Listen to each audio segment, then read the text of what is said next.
So now start the carbohydrates. Carbohydrates में हमने पढ़ा था कि it is composed of carbon, hydrogen and oxygen, तभी हमने इसको कार्बोहाइड्रेट्स बोला है। Carbo means carbon and hydrate means water.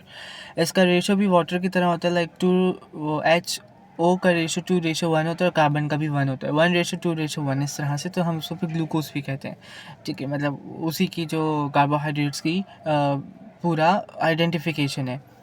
Divided into monosaccharides, disaccharides and polysaccharides. इसको हम ऑलरेडी डिस्कस कर चुके हैं, दैट व्हाट आर दीज। इसको थोड़ा सा रिकॉल कर लेते हैं। मोनोमर्स हमारे पास होते हैं one of many small molecules that combine to form a polymer, ठीक है। ऐसे कि मोनोसैकेराइड्स, अमीनो एसिड्स, न्यूक्लियोटाइड्स। इसी तरीके से हमारे पॉलीमर्स होते हैं like the large molecule made from many similar repeating sub units such as polysaccharides, proteins and nucleic acid. ये जो एग्जाम्पल्स हैं इसमें बहुत इंपॉर्टेंट है, ये याद करनी है, बिकॉज अगर आपने एग्जाम्पल्स नहीं लिखी तो देयर आर चांसेस आपके मार्क्स आपको नहीं मिल पाएंगे। मैक्रोमोलिक्यूल्स को हमने डिस्कस किया था डिटेल में, that is a large molecule formed due to the polymerization of monomers, and these monomers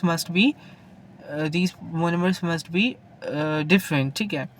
like polysaccharide जैसे प्रोटीन्स आते हैं, पॉलीपेप्टाइड्स आते हैं, न्यूक्लिक एसिड्स जिसमें हमारे पास पॉलीन्यूक्लियोटाइड्स आते हैं। प्रीवियस वीडियो देखकर आ जाओ कार्बोहाइड्रेट्स की first part, that was very important for you guys. अगर वो नहीं देखे अभी तो देखकर आ जाओ लाजमी, because that was very important. उसमें मैंने हर चीज़ ये सब मैंने बिल्कुल डिटेल से डिस्क्राइब किया है। We were also discussing the dimer as well, हम लोग उसको ऑलरेडी डिस्कस कर चुके हैं, ऑलराइट। सो वो वीडियो लाजमी देख लेना, उसका लिंक मैं डिस्क्रिप्शन में भी दे दूंगा।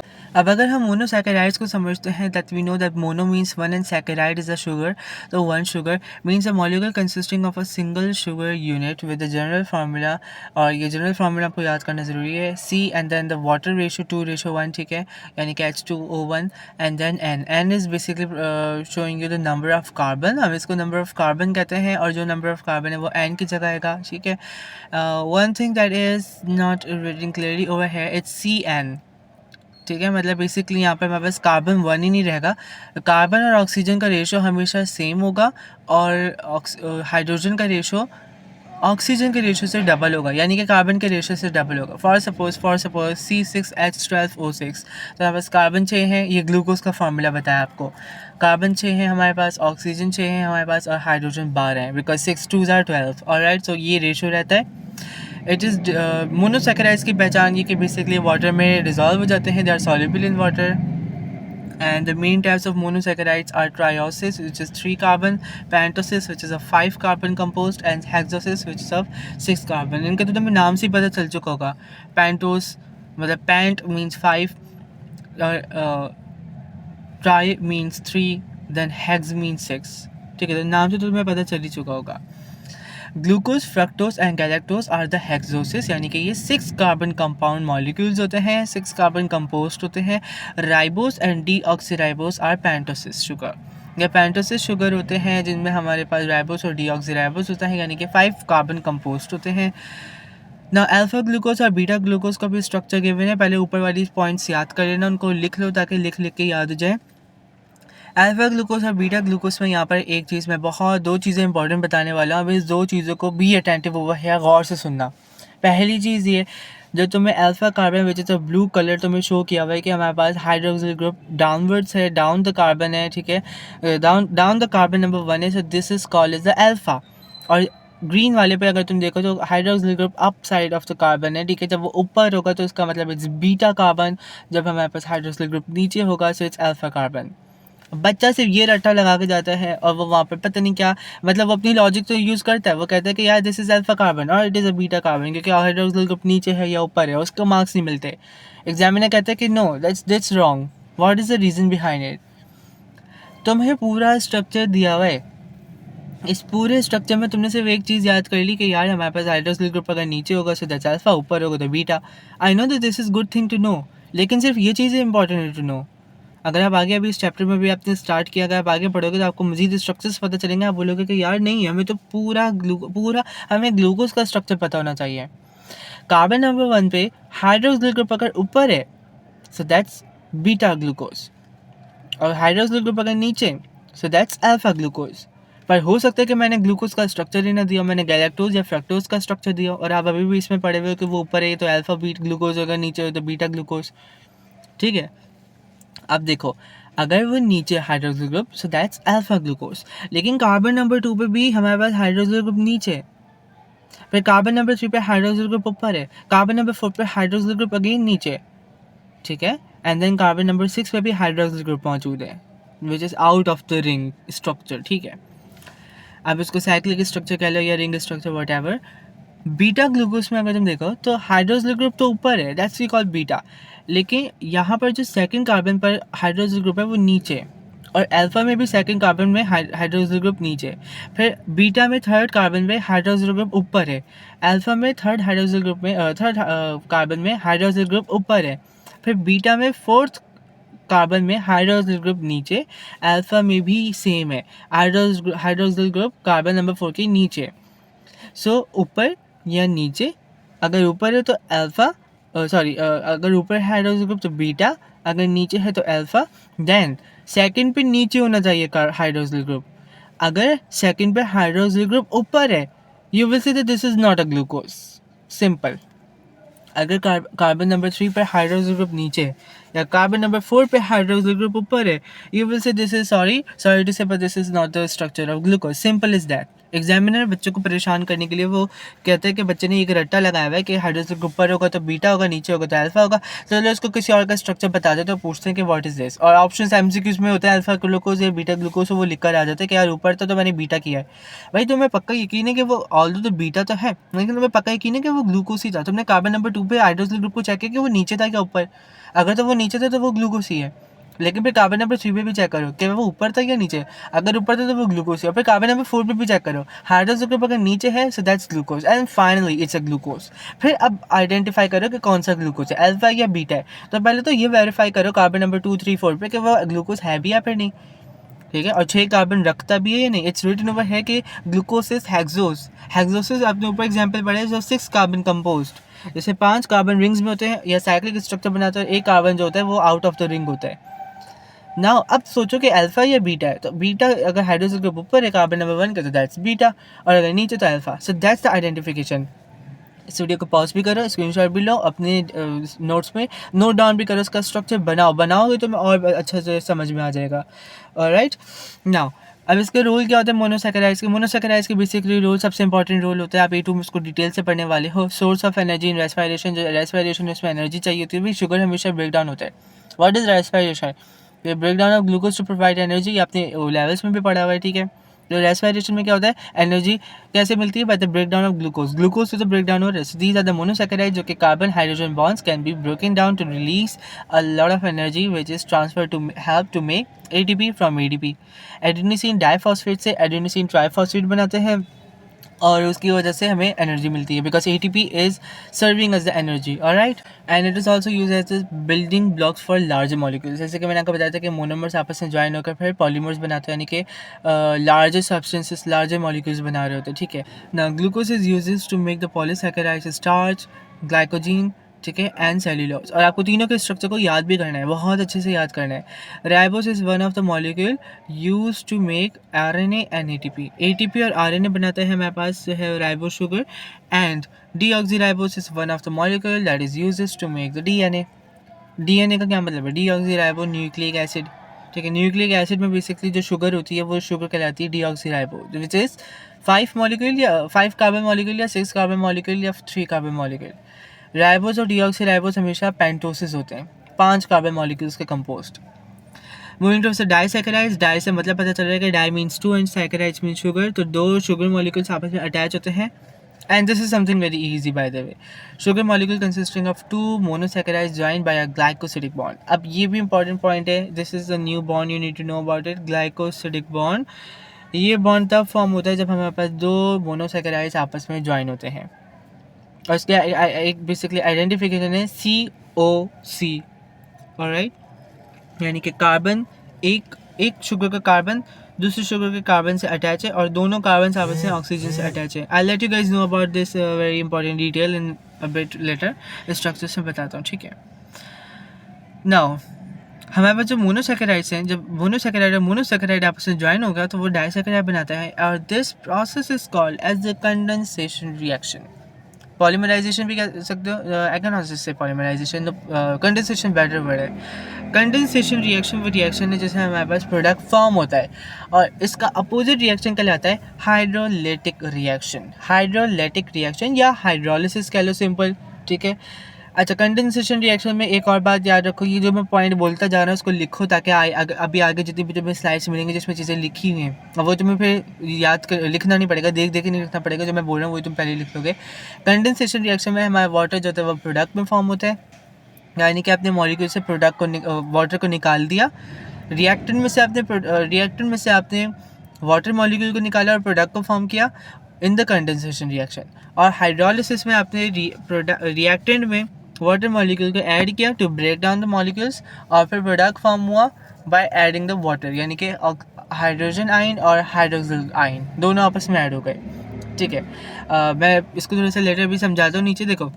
It's written over here that the water molecule is removed. The bond formed by condensation is called a glycosidic bond. जब भी condensation reaction से bond बनेगा between the two monosaccharides, monosaccharides के दरमियान, दो शुगर के दरमियान आपस में जब भी bond बनेगा वो बनेगा glycosidic bond, ठीक है। और इसमें वाटर रिमूव होगा। हाइड्रोलिसिस रिएक्शन में वाटर ऐड हो रहा है, कंडेंसेशन रिएक्शन में वाटर रिमूव हो रहा है।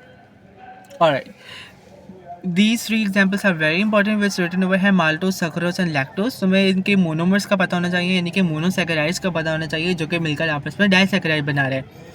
माल्टोज बन रहे हैं दो ग्लूकोज को मिलाकर, जब दो ग्लूकोज आपस में मिक्स हो रहे हैं तो माल्टोज बन रहा है। जब एक अल्फा ग्लूकोज और एक बीटा फ्रक्टोज आपस में मिल रहे हैं तो फिर सक्रोज बन रहा है। अब बच्चा क्या कंफ्यूज करता है, बच्चा कहता है कि यार मोनोसैकेराइड से सक्रोज भी और फ्रक्टोज भी। No, beta fructose and alpha glucose आपस में मिक्स होकर एक डाइसैकेराइड बनाते हैं विच नेम्स एज सक्रोज, ठीक है। और you already know that sucrose हमारे पास कहाँ पर यूज़ होता है। It's basically use in the transport in plants इसको बेसिकली बनाते हैं और वो उसमें ट्रांसपोर्ट कर रहे होते हैं, like translocation in the phloem vessel, ठीक है, हम पढ़ चुके हैं ऑलरेडी। ग्लूकोज प्लस गैलेक्टोज बनाते हैं लैक्टोज, जो कि मिल्क में अच्छी खासी क्वांटिटी में लैक्टोज मौजूद होता है, मिलता है, वो गैलेक्टोज और ग्लूकोज मिलकर बनाते हैं, ओके। ये अल्फा ग्लूकोज और बीटा फ्रक्टोज का याद करना है क्योंकि बच्चा कंफ्यूज हो जाता है अल्फा बीटा में। It's very simple by the way. So जो जो लिखा हुआ है उसे लिख लो, पॉइंट को, की पॉइंट को याद कर लो, तो तुम कंफ्यूज नहीं हो पाओगे ना फिर। अब देखो, दो ग्लूकोज के मॉलिक्यूल्स आपस में मिक्स हो रहे हैं, तो अब गौर से देखो कि एक जो कार्बन नंबर 1 पर, अब पहले बार मुझे ये बताओ कि दोनों जो ग्लूकोज हैं, ठीक है, ये दोनों ग्लूकोज कौन से, अल्फा ग्लूकोज है या बीटा ग्लूकोज है? This is alpha glucose. लेकिन ये तुमने पहचाना कैसे?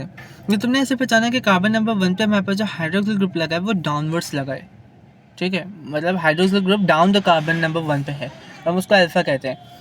जब दो अल्फा ग्रुप आपस में कंबाइन होंगे तो ये हमारे पास एक ग्लाइकोसिडिक स्ट्रक्चर फॉर्म करते हैं, ये शुगर का स्ट्रक्चर डाइसैकेराइड फॉर्म करते हैं। हमारे पास जो पहला ग्लूकोज मॉलिक्यूल है उसका हाइड्रोक्सिल ग्रुप जो है वो पहले कार्बन का वो नीचे लगा हुआ है, वो अटैच होगा, वो उसका हाइड्रोक्सिल ग्रुप, ठीक है, उसका उसका बेसिकली हाइड्रोजन जो पार्ट है हाइड्रोजन का वो निकल रहा है, ठीक है। और दूसरी जो कार्बन नंबर 4, दूसरे ग्लूकोज का अल्फा ग्लूकोज का कार्बन नंबर 4 पर जो हाइड्रोक्सिल ग्रुप डाउनवर्ड्स लगा है उसका हाइड्रोक्सिल ग्रुप अटैच हो रहा है, मतलब निकल रहा है वहाँ से, डिटैच हो रहा है। ये दोनों आपस में अटैच होंगे, वाटर प्रोडक्ट में फॉर्म करेंगे और उसी के साथ साथ COC रिएक्शन होगा, यानी कि carbon to oxygen to carbon reaction form होगा। And this type of bond is called glycosidic bond. और इसका लिंकेज भी याद करना है। लिंकेज का मतलब होता है दो चीज़ें आपस में लिंक कर रही हैं। जो लिंकेज है कि आपस में कैसे लिंक कर रही हैं, it's 1,4 linkage. Now it's written over here 1,4 alpha glycosidic bond. What does it mean? दो ग्लूकोज के मॉलिक्यूल जो कि अल्फा है वो ग्लाइकोसिडिक बॉन्ड बना रहे हैं एंड द लिंकेज इज 1,4, यानी कि एक अल्फा ग्लूकोज का कार्बन नंबर 1 दूसरे अल्फा ग्लूकोज के कार्बन नंबर 4 से ज्वाइन कर रहा है and this is making the bond of glycosidic bond formation. यहाँ पर डाइसैकेराइड बन रहा है, इट इज़ माल्टोज, ठीक है। So this is basically what the important thing. और इसका जो COC बॉन्ड देख रहे हो, यानी कि 1,4 अल्फा ग्लाइकोसिडिक बॉन्ड, वो डाउनवर्ड्स है, ठीक है। ये भी थोड़ा की पॉइंट है, अभी तुम सेल्यूलोज का स्ट्रक्चर देखोगे तो खुद ही पता चल जाएगा, पर टिल दैट इट्स या गौर से समझ लो ग्लाइकोसिडिक बॉन्ड कैसे फॉर्म हो रहा है। और वाटर किस तरह से प्रोडक्ट में आ रहा है. This is called the condensation reaction, यानी कि प्रोडक्ट बन रहा है. बॉन्ड फॉर्म हो रहा है, ब्रेक नहीं हो रहा, बॉन्ड फॉर्म हो रहा है. अगर ब्रेक करना है तो फिर इसका प्रोसेस को उल्टा कर दो कि माल्टो से तुमने वाटर को ऐड कर दिया तो फिर हमारे पास 2 ग्लूकोज के मॉलिक्यूल्स मिल गए हमें इन द प्रोडक्ट. ठीक है. So this is the important linkage को लिख लो. लिंकेज आपको याद करना है, आपका बॉन्ड याद करना है, आपको याद करने की कौन सा लिंकेज बेसिकली आपको बताते हैं कि एक मोनोमर का दूसरे मोनोमर से आपस में लिंक कैसे हो रहा है. 1-4 यानी कि 1 और 4 कार्बन्स शो कर रहे हैं बेसिकली नंबर्स. एक पहले अल्फा ग्लूकोज का कार्बन नंबर 1 और दूसरे अल्फा ग्लूकोज का कार्बन नंबर 4 आपस में अटैच हो रहे हैं, ज्वाइन हो रहे हैं, they are making the bond. ठीक है. Well now if you talk about the polysaccharides, a polymer whose subunits are monosaccharides joined by a glycosidic bond. It's simple. Polysaccharide क्या है? It's a polymer. जैसे हमारे पास बहुत सारे सब यूनिट्स आते हैं जिसको मोनोसैकेराइड्स कहते हैं, क्योंकि पॉलीसैकेराइड है तो मोनोसैकेराइड्स ही होंगे ना इसके मोनोमर क्या होंगे पॉलीसैकेराइड के? मोनोसैकेराइड्स होंगे ना. और वो मोनोसैकेराइड्स आपस में मिलकर जो पॉलीमर बनाएंगे उसे क्या कहेंगे? पॉलीसैकेराइड. और ये किस तरह से अटैच होते हैं? Bye the glycosidic bond which is a covalent bond. इसके एग्जाम्पल्स हमारे पास 3 आती हैं और तीनों आपको याद करना है. इनका स्ट्रक्चर्स को पता होना चाहिए, बहुत अच्छे से पता होना चाहिए आपको. इनका बॉन्ड, इनका लिंकेज पता होना चाहिए आपको. ठीक है. Starch, glycogen and cellulose, these are the 3 polymers यानी कि बहुत सारे मोनोमर्स को मिला के बनाए. All polymers of glucose. अब ये बहुत अच्छी बात है कि CIs ने तुम्हें एक थोड़ा इजी सीन कर दिया. एक स्टार्च ग्लाइकोजीन एंड सेल्यूलोज का जितना जो ये स्ट्रक्चर है, ये तीनों याद करने बस पॉलीसैकेराइड में. और इन तीनों के स्ट्रक्चर्स में जितने भी मोनोमर्स हैं वो सारे के सारे ग्लूकोज हैं. ये थोड़ा बेनिफिशियल है कि कहीं पर तुम्हें फ्रक्टोज या कोई और चीज़ नहीं मिलने वाली. पर इन ग्लूकोज के भी अलग अलग नाम है, वो आगे तुम्हें पता चलेगा. And polysaccharide, one more important thing that is very important, polysaccharide is not a sugar. ये दिमाग में बैठा लो. खुद बताओ, स्टार्च एक शुगर है? No. Glycogen, no, it's not a sugar. Cellulose जो कि सेल्वा बनाता है वो खुद एक शुगर नहीं है. ठीक है. पॉलीसैकेराइड्स शुगर नहीं होते. हाँ, ये शुगर से बन जाते हैं पर ये शुगर नहीं होते. If glucose itself accumulated in cells, it would dissolve and make the contents of the cell too much concentrated, which affect its osmotic properties. खुद सोचो कि अगर इतनी ज़्यादा ग्लूकोज है, क्योंकि पॉलीमर का क्या मतलब होता है? बहुत सारे सब रिपीटिंग मोनोमर्स. जब इतने सारे ग्लूकोज आपस में मिल जाएंगे एक बड़ा सा पॉलीमर बना लेंगे, वो पॉलीमर यानी कि पॉलीसैकेराइड जब बॉडी में जाएगा तो वो इतना ज़्यादा कंसनट्रेटेड हो जाएगा कि हमारे पास जो ऑस्मोटिक प्रेशर है वो डिस्टर्ब हो जाएगा. हमारे पास चांसेस है कि हमारे पास सेल्स श्रिंक करना शुरू हो जाए और श्रिंक करने की वजह से सेल की डेथ हो सकती है. देयर पॉसिबिलिटीज़, और उससे पॉसिबिलिटी क्या है? इट्स वेरी ट्रू कि हमारे पास जो सेल है वो डाई हो जाता है जब आप उसमें कंसनट्रेटेड जो है वो कर लो. कि बेसिकली आप ग्लूकोज को कंसनट्रेटेड कर लो, मैक्सिमम क्वांटिटी में कर लो, तो वाटर की कंसनट्रेशन लो हो जाएगी, सॉल्यूट्स की कंसनट्रेशन हाई हो जाएगी, वाटर पोटेंशियल डिस्टर्ब हो जाएगा, ऑस्मोटिक प्रॉपर्टीज़ डिस्टर्ब हो जाएंगे और उसकी वजह से सेल जो है वो डाई कर सकता है, डेथ हो जाएगी उसकी. ओके. तो इसी वजह से ये सारी शुगर्स नहीं होती हैं. और बेसिकली हमारे पास ये स्टोरेज पॉलीसैकेराइड्स होती हैं, यानी कि हमारे पास स्टार्च है, ग्लाइकोजीन है. ग्लाइकोजीन हमारे इंसानों के अंदर, ह्यूमन बींग्स में, लिवर में स्टोर होता है. सेल्यूलोज कहाँ स्टोर होता है? Basically it is basically composing the cell wall in the plants. ठीक है. स्टार्च हमारे पास प्लांट्स में स्टोर होता है, अभी हम पढ़ कर आए. ठीक है. तो ये स्टोरेज पॉलीसैकेराइड्स होते हैं. They are convenient, compact, inert and insoluble.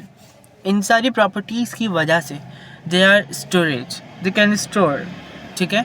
जैसे हमारे पास स्टार्च है वो प्लांट्स में स्टोर होता है, ग्लाइकोजन हमारे पास ह्यूमन बींग्स के अंदर स्टोर हो रहा होता है. नाउ अब थोड़ा सा स्ट्रक्चर को देखो. Structure is something very important. Starch का स्ट्रक्चर देखो तो स्टार्च के हमारे पास 2 किस्म के मोनोमर्स होते हैं. ठीक है. We can just say that these are amylose and amylopectin. I am again saying कि इन स्ट्रक्चर्स को बहुत अच्छे से याद करना है. कहीं पे भी कोई भी कॉन्सेप्ट लैग कर रहा है या कहीं कन्फ्यूजन हो रही है तो वापस से रिवाइंड करके देखो, नोट्स को पढ़ते रहो जितना पढ़ सकते हो, पास से करो, टॉपिकल्स करो, देखो वहाँ पे क्वेश्चंस किस तरह से आ रहे हैं, because this is very important chapter.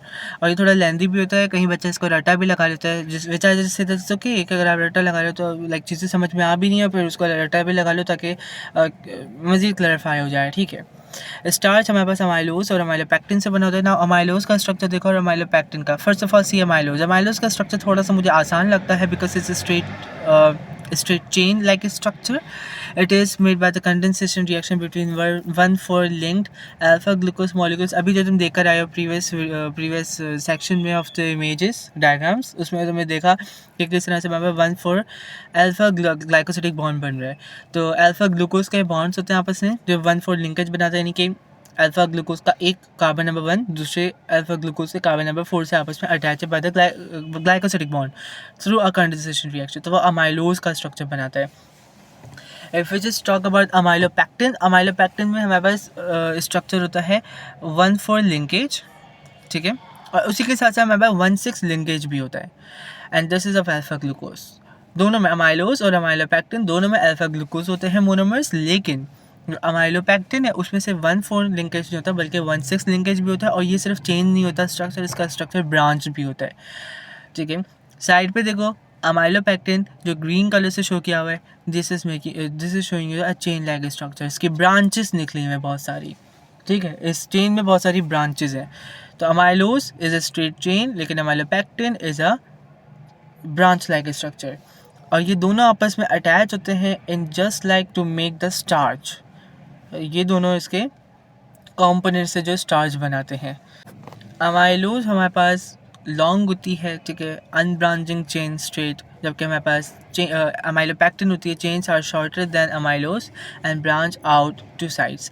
ये थोड़ा इंपॉर्टेंट पॉइंट है कि इसकी जो चेन्स होती है अमाइलोपैक्टिन की वो अमाइलोज से शॉर्टर होती हैं इन द लेंथ, ठीक है, जैसा अभी आप देख कर आए. क्योंकि देखो ना अमाइलोपैक्टिन की जो हमारे पास ब्रांचेस ज़्यादा निकली हुई हैं. ब्रांचेस का मतलब ये है कि इनकी चेन्स स्मॉलर हैं. अमाइलोज की चेन ही इतनी बड़ी होती है बिकॉज इसमें कोई ब्रांच नहीं होती है. So we just say this a long chain. Chains are curved and coiled into helical structure. ये बहुत इंपॉर्टेंट पॉइंट है. Making the final molecule more compact. इसका हेलिकल स्ट्रक्चर होता है जिसकी वजह से मज़ीद कॉम्पैक्ट जो है वो स्टार्च के स्ट्रक्चर को बना देती है, ठीक है. ये amylose basically compact structure present करता है और इसका हेलिकल स्ट्रक्चर होता है, कॉइल्ड होता है, कर्व्ड होता है. While if you talk about amylopectin the branches are form by the 1,6 linkage. अभी मैंने बताया कि देखो चेन स्ट्रक्चर 1,4 लिंकेज बना रहे हैं लेकिन जो ब्रांच स्ट्रक्चर है वो 1,6 लिंकेज, यानी कि अल्फा ग्लूकोज का एक कार्बन नंबर 1 से दूसरा अल्फा ग्लूकोज का कार्बन नंबर 6 आपस में अटैच हो रहे हैं, तो उससे ब्रांच स्ट्रक्चर बन रहा है. इसकी वजह से ब्रांच स्ट्रक्चर बन रहा है. Alright, if you talk about glycogen, तो basically in glycogen there is made up of chain of 1,4 linked alpha glucose molecule with 1,6 linkages forming branches. यानी कि इसमें हमारे पास चेन भी होती है स्ट्रेट और उसी के साथ साथ इसमें ब्रांचेस भी होती हैं. ग्लाइकोजन में चेन और ब्रांच दोनों होती हैं और चेन होती है बाय द 1,4 लिंकेज और ब्रांचेस मैंने भी वही कहा, ठीक है, कि 1,6 लिंकेज से ब्रांचेस होती हैं यहाँ पर. And then we just need to know about that it is tend to be more branch than amylopectin molecules. Glycogen में अमाइलोपैक्टिन से ज़्यादा ब्रांचेस होती हैं. अब ये पॉइंट्स यहाँ पे क्यों लिखे हैं? अगर तुम एग्जाम में इस पॉइंट्स को नहीं कवर करते तो तुम्हारे मार्क्स कट होने के चांसेस मैक्सिमम है, क्योंकि यहाँ पर तुम्हें कंट्रास्ट भी करना है कि अमाइलोपैक्टिन से ज़्यादा ब्रांचेस होती है, इतनी ज़्यादा होती है यहाँ पे branches. Many ends due to branching aids in easy addition and removal of glucose. इसके बहुत सारे एंड्स होते हैं, ठीक है, which is just because of the easy addition और removal of glucose. Easily glucose add या रिमूव हो जाता है. अब तुम्हें खुद ही बात पता होगी कि हमारे बॉडी के अंदर जो है वो ग्लाइकोजन का स्ट्रक्चर तुम ऐसे भी देखो कि हमारे यहाँ बॉडी के अंदर लिवर में ये स्टोर होता है और जब हमें ग्लूकोज की ज़रूरत होती है तो ग्लाइकोजन जो है वो ग्लूकोज में कन्वर्ट हो जाता है. लेकिन अब ये तो नहीं है ना कि फॉर सपोज हमें थोड़े से ग्लूकोज की ज़रूरत है तो सारा ग्लाइकोजन जो है वो ग्लूकोज में कन्वर्ट हो रहा है. कुछ होगा. तो इसकी वजह से इसके जो एंड्स होते हैं वो इस तरह से होते हैं. मैनी एंड्स होते हैं इसके पास, बहुत ज़्यादा एंड्स होते हैं, ब्रांचेस ज़्यादा हैं तो फिर एंड्स भी ज़्यादा होंगे इसके, जिसकी वजह से ग्लूकोज आराम से अटैच और डिटैच हो जाता है और उसकी वजह से फिर हमें ग्लूकोज मिल जाता है. लाइक इतना बड़ा हमारे पास एक ग्लाइकोजन का मॉलिक्यूल है फॉर सपोज, और तुम भागे और तुम थक गए तो हमें ग्लूकोज चाहिए, तो थोड़ा सा ग्लूकोज चाहिए तो हमें, तो पूरा ग्लाइकोजन ग्लूकोज में कन्वर्ट थोड़ी होगा, फिर तो वेस्टेज चला जाएगा. फिर वापस से ग्लाइकोजन बनाओ. तो बॉडी को जितना काम करना होता है वो बस उतना ही काम करती है. ऑलराइट, तो इसी वजह से ग्लूकोज ईजिली रिमूव और ऐड हो सके कि आपने ग्लूकोज खाया मज़ीद उसको ऐड होना तो वो मज़ीद ऐड हो सके वरना रिमूव हो सके. तो उसके वजह से फिर इसके बाद बहुत सारी एंडिंग्स होती हैं. It is a compact and insoluble molecule, doesn't affect the water potential. Water potential का कोई इस पर इफेक्ट नहीं पड़ता because it's insoluble, it's non polar और उसी के साथ साथ कॉम्पैक्ट स्ट्रक्चर शो करता है ये. If you talk about the cellulose, तो सेल्यूलोज में एक चीज़ की पॉइंट डिफरेंट है। अभी तक तुम स्टार्च और ग्लाइकोजन का पढ़ के आया, that's of alpha glucose, alpha glucose, alpha glucose. But over here you need to just know that हमारे पास जो सेल्यूलोज है that is the polymer of beta glucose. Beta glucose का ये स्ट्रक्चर है हमारे पास, ठीक है। यानी कि सेल्यूलोज में हमारे पास जो स्ट्रक्चर है जो आप विजिबल यहाँ पर शो करते हो, ये हमारे पास बीटा ग्लूकोज का स्ट्रक्चर है। और इसमें हमारे पास बीटा ग्लूकोज कंडेंसेशन रिएक्शन से आपस में अटैच होती हैं। सारे मॉलिक्यूल्स बीटा ग्लूकोज के होते हैं हमारे पास। And in order to form a glycosidic bond with the fourth carbon atom where the hydroxyl group is below the ring, every other glucose is rotated 180। अब देखो बीटा ग्लूकोज में हमारे पास जितने भी हाइड्रोक्सिल ग्रुप होते हैं वो ऊपर होते हैं, ठीक है। हमारे पास ये कहना क्या चाह रहे हैं कि फोर्थ कार्बन, देखो 1,4 लिंकेज है ना, 1,4 लिंकेज, एक कार्बन ऊपर है, कार्बन नंबर 1 पे बीटा ग्लूकोज के हाइड्रोक्सिल ग्रुप ऊपर है। दूसरा जो हमारे पास व्हाट वी कैन जैसे बीटा ग्लूकोज है, उसका कार्बन नंबर 1 पर हाइड्रोक्सिल ग्रुप ऊपर है, लेकिन कार्बन नंबर 4 पे मैंने क्या बताया था कि हाइड्रोक्सिल ग्रुप नीचे है। तो एक चीज़ ऊपर है, हाइड्रोक्सिल ग्रुप एक ऊपर है, एक हाइड्रोक्सिल ग्रुप नीचे है, तो उसकी वजह से हमारे पास ये बॉन्ड फॉर्म नहीं हो पाता। क्योंकि खुद देखोगे हमारे पास जब दो बीटा ग्लूकोज है तो उनकी जो कार्बन नंबर 1 पे हाइड्रोक्सिल ग्रुप है वो दोनों ऊपर तो है, लेकिन हमने कहा था कि 1,4 लिंकेज है। तो 4 लिंकेज, 4 का क्या मतलब है, 1,4 लिंकेज का मतलब है कि दूसरा जो बीटा ग्लूकोज है उसके तो कार्बन नंबर 4 से अटैच होगा ना, और कार्बन नंबर 4 पे हाइड्रोक्सिल ग्रुप कहाँ होता है, नीचे। ओके, नीचे होता है ना, तो नीचे होने की वजह से क्या होगा, एक चीज़ ऊपर एक चीज़ नीचे, तो ये अजीब सी, तुम्हें नहीं लगता कि बहुत अजीब स्ट्रक्चर शो होगा, कहीं से बॉन्ड फॉर्म होगा ही नहीं। तो ये क्या होता है, हमारे पास जो अल्फा ग्लूकोज का बीटा ग्लूकोज का स्ट्रक्चर है ना, वो 180 रोटेट हो जाता है। यानी कि कार्बन नंबर 1 जो है वो लेफ़्ट साइड पर आ जाता है, कार्बन नंबर 4 जो है वो राइट साइड पर आ जाता है। Like this structure. तो उस वजह से क्या होगा कि अब हमारे पास 1,4 लिंकेज तो होगा, ठीक है। क्योंकि हमारे पास अब देखो हम नंबरिंग को चेंज कर सकते हैं, ठीक है, नंबर को हमने चेंज कर दिया, लेकिन 180 रोटेट हो जाएगा हमारे पास कार्बन। एक हमारे पास ग्लूकोज स्ट्रक्चर वैसा का वैसे ही रहेगा, दूसरा जो हमारे पास बीटा ग्लूकोज है उसका वो रोटेट हो जाएगा 180, और 180 रोटेशन की वजह से वो अब ग्लाइकोसिडिक बॉन्ड फॉर्म कर पाएगा। इसी वजह से सेल्यूलोज का स्ट्रक्चर बीटा ग्लूकोज से बना है, और बीटा ग्लूकोज जो है पॉलीमर और बीटा ग्लूकोज, ये हमारे पास कॉम्पैक्ट स्ट्रक्चर होता है, रिजिडिटी प्रोवाइड करता है टू द सेल वॉल। इसकी वजह से सेल वॉल जो है वो टर्जिड हो जाती है जब हमारे पास पानी ज़्यादा भर जाता है या फिर श्रिंक हो जाती है, ठीक है। और वो बेसिकली शेप प्रोवाइड करती है, एक रेगुलर शेप प्रोवाइड करती है टू द प्लांट सेल। तो तभी सेल्यूलोज हमारे प्लांट सेल में होता है। So successive glucose molecules are linked 180 to each other, इस तरह से one oxygen is up and the other is down. एक ऑक्सीजन ऊपर होता है, दूसरा ऑक्सीजन नीचे होता है। अब अगर तुम सेल्यूलोज का स्ट्रक्चर देखोगे so you will know more better about it, alright. Side पे तुम देखो तो तुम्हें ज़्यादा बेहतर समझ में आएगा कि what I was just trying to say. हमारे पास देखो, एक हमारे पास अल्फा ग्लूकोज, दोनों सारे जितने भी हैं हमारे पास ये सारे बीटा ग्लूकोज हैं, एक भी हमारे पास अल्फा ग्लूकोज नहीं होता। बीटा ग्लूकोज में हमारे पास जो लिंकेज है ये 1,4 ही रहेगा, लेकिन एक हमारे पास जो अल्फा ग्लूकोज है पहला वाला वो 180 रोटेट हुआ है, ठीक है। और फिर दूसरा जो अल्फा ग्लूकोज है, बीटा ग्लूकोज है, वो beta glucose as it is ऐसा ही है, ठीक है।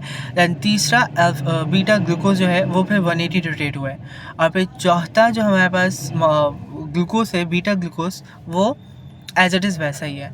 तो एक वैसा है, उसके बाद एक 180 डिग्री रोटेट हो रहा है, फिर एक वैसा ही है, फिर एक 180 रोटेट हो रहा है। तो ये रोटेशन भी इंपॉर्टेंट है।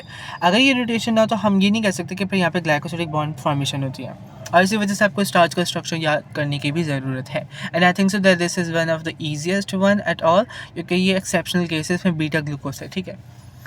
Cellulose molecules become tightly cross-linked to form bundles called microfibrils. Cellulose का स्ट्रक्चर इस तरह से टाइटली क्रॉस लिंक्ड होता है, जो इसी तरीके से जिस तरह से मैं भी देख रहा हूँ 180 रोटेशन हुई हुई है, और उसकी वजह से वो कॉम्पैक्ट थोड़ा स्ट्रक्चर होता है, थोड़ा सा टाइटली लिंक्ड होता है। तो ये बंडल्स बनाते हैं that are called as microfibrils, and microfibrils are held together in bundles called fibers by hydrogen bond. Hydrogen bond के थ्रू जो माइक्रोफिब्रिल्स आपस में अटैच होते हैं इनसाइड अ बंडल, वो फिर फाइबर कहलाता है, ठीक है, fibres. Cellulose fibres have very high tensile strengths. This makes it possible for a cell to withstand large pressure as a result of osmosis.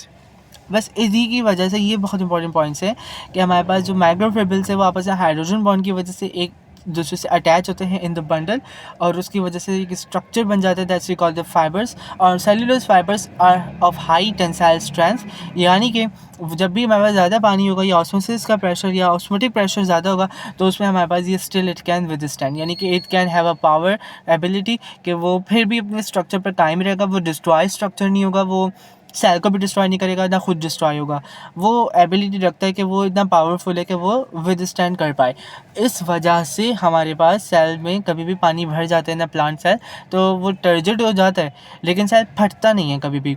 तुमने ये नहीं सुना होगा कि कोई सेल जो है वो ऐसे से फट गया, क्योंकि सेल वॉल की वजह से रिजिडिटी प्रोवाइड करती है। ठीक है, सेल वॉल रिजिडिटी प्रोवाइड करता है। जबकि अगर हम आरबीसीज को देखें, तुम्हारी ओ लेवल्स की एग्जांपल दे रहा हूँ मैं तुम्हें, ए लेवल्स की नहीं, ओ लेवल्स की है। एक सेल था आरबीसी का और उसमें पानी भरा तो वो फिर बर्स्ट हो गया। तो वो बर्स्ट क्यों? क्योंकि उसमें कोई सेल वॉल नहीं होती। पानी भरते रहोगे तो फिर वो एक वक्त आएगा कि वो बर्स्ट हो जाएगा। बट एनिमल्स, प्लांट सेल्स में इस तरह का कोई सीन नहीं है। वो टर्जिडिटी की terminology which is very important at all. Alright, now cellulose fibres despite their strength are freely permeable. इसी वजह से वो, क्योंकि देखो वो सिर्फ सपोर्ट, पावर, ये चीज़ें प्रोवाइड करते हैं, विद स्टैंड हो सकते हैं टू द ऑस्मोटिक प्रेशर। वो कोई परमिएबिलिटी प्रोवाइड नहीं करते बिकॉज उनका स्ट्रक्चर ही ऐसा है ना कि माइक्रोफिब्रिल्स हैं और फिर इस तरीके से फाइबर्स हैं। सेल्यूलोज फाइबर्स बहुत ज़्यादा हाई टेंसाइल स्ट्रेंथ के होते हैं, तो उनका कोई स्ट्रक्चर ऐसा है नहीं कि वो किसी चीज़ को अलाउ करे टू पास इन और नॉट, तो वो फ्रीली परमिएबल है। परमिएबिलिटी की बात करोगे तो that's freely entirely permeable। Alright, और नीचे तुम इसका स्ट्रक्चर भी देख सकते हो कि सेल्यूलोज फाइबर्स और फिर उसको माइक्रोफिब्रिल्स, उसके बाद फिर माइक्रोफाइबर्स एंड देन माइक्रोफिब्रिल्स। ठीक है, उसके बाद हमारे पास सेल्यूलोज स्ट्रक्चर्स भी गिवन है। So yup, till that is over here we have completed with the carbohydrates हमारा सारा कंप्लीट हुआ है। And now in the next video will start the hydrogen bonding. अभी यहाँ पर तुम सिर्फ इतना याद करना था, ठीक है, यही सारा कुछ कार्बोहाइड्रेट से रिलेटेड है। एंड कोई कंफ्यूजन हो तो कमेंट कर देना। I will see you in the next video. Till that take care.